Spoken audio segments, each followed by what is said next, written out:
Bonjour, disciples de Jésus-Christ de Nazareth. Frères et sœurs, quel que soit le travail que tu fais, ton métier que tu as appris, même tu ne l'as appris avant que Jésus se révèle à toi, mais quand il s'est révélé à toi, bénis-le. Parce que notre Seigneur, le, tra le travail que quelqu'un homme peut faire pour les hommes, c'est le travail des hommes de rien, vil, mais bénis le Seigneur. Frères et sœurs, le Seigneur Jésus, c'est vrai, il y a plusieurs versions, mais le Seigneur Jésus, son Père, Jésus homme, c'est un charpentier. Et la Bible dit, dans Marc 6, regardez ce qu'il dit au verset 3, comme je dis, il y a plusieurs versions et je préfère prendre celui-là. Verset 3 du chapitre 6 de Marc, n'est-ce pas le charpentier, le fils de Marie, le frère de Jacques, de Jos, de Jude et de Simon, et ses sœurs ne sont-elles pas ici parmi nous? Et il était pour eux une occasion de chute.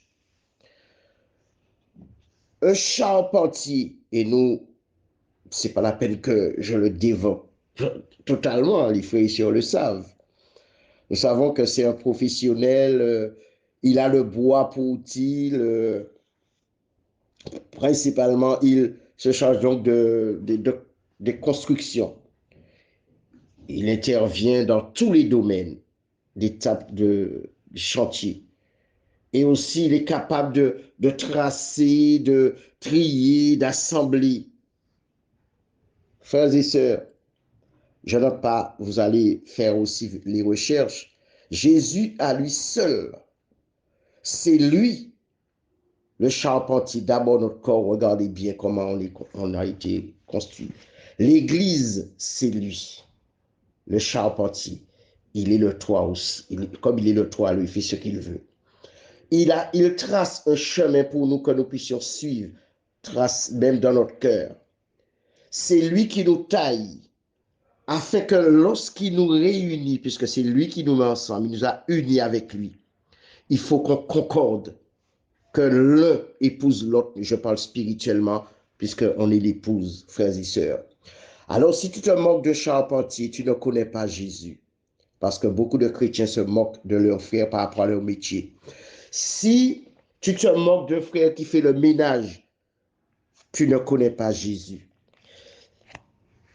Parce que celui qui fait le ménage, oui, tu vas voir qu'il ramasse, ça peut être des crottes, des excréments.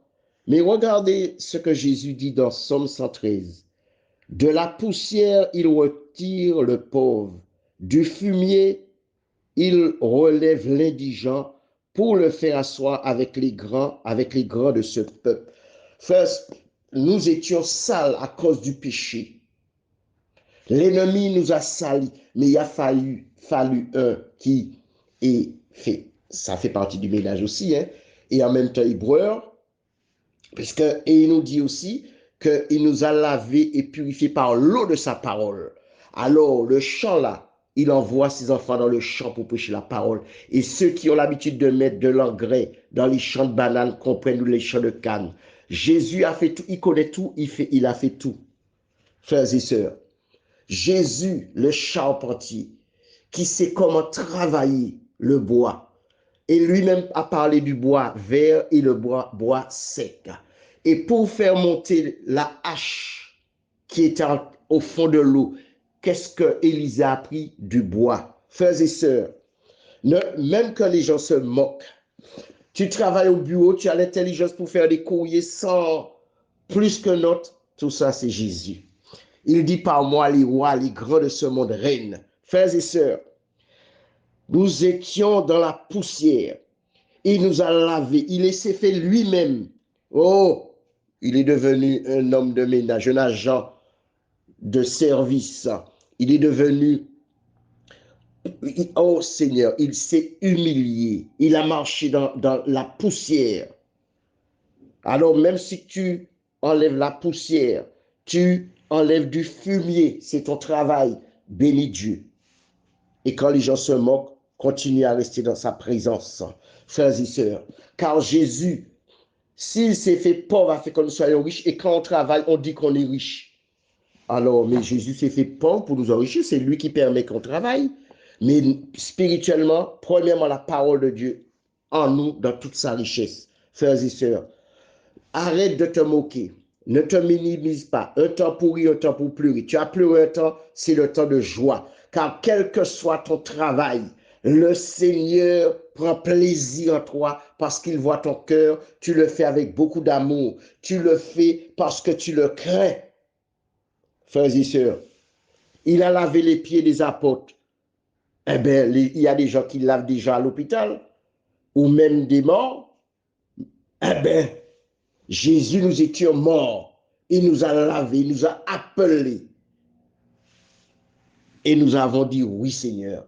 Notre cœur, du cœur sortent les mauvaises choses, les adultères, tout ce qui n'est pas bon, qui a lavé, qui nous a passé au cancer, Jésus-Christ de Nazareth.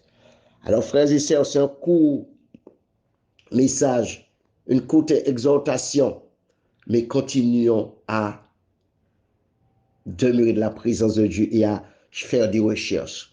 Je suis le premier qui le fait. Frères et sœurs, ne te décourage pas.